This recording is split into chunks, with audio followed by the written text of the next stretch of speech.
Hello guys, what's up? Palaboy OFW here. For today's vlog, pipikip kami ng bagong renewed civil ID ng asawa ko sa Pasay South sa Bahia. Paano mo malalaman ang location? Automatic, magsasend ng message sa iyo ang Pasay kung saan mo makukuha ang civil ID mo at depende ito kung saan ka naka-address.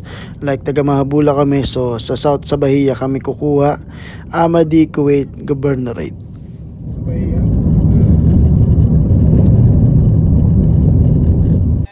So andito na kami sa South sa Bahia mga lodi. At pupunta na kami sa assigned machine ng aking asawa kung saan niya mapipick up ang bagong civil ID. Pero dapat kailangan dala niyo yung lumang civil ID mga idol . So ito yung yung South sa Bahia, Pasay. So yan.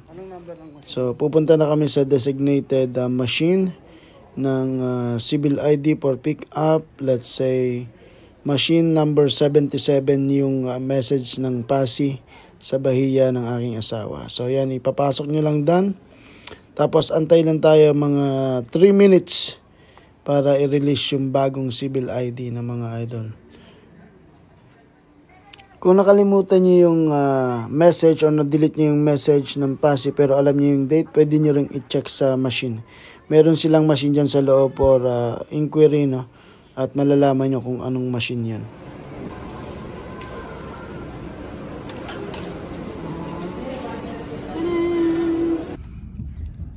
So yun mga idol, nakuha na namin yung civil ID ng aking asawa.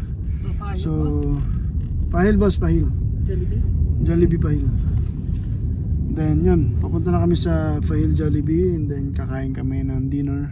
So yun lang mga idol, alam niyo na kung paano kumuha. Napakasimple lang kumuha ng renewed civil ID, hassle free, less than a minute or ako na naman. Yun lang mga idol, Pinoy Vloggers in Kuwait 2.0, Rapi Sam Steel, Brian Pontanar. Maraming salamat. Buhay OFW sa Kuwait, kasama ng aking asawa. And don't forget to subscribe.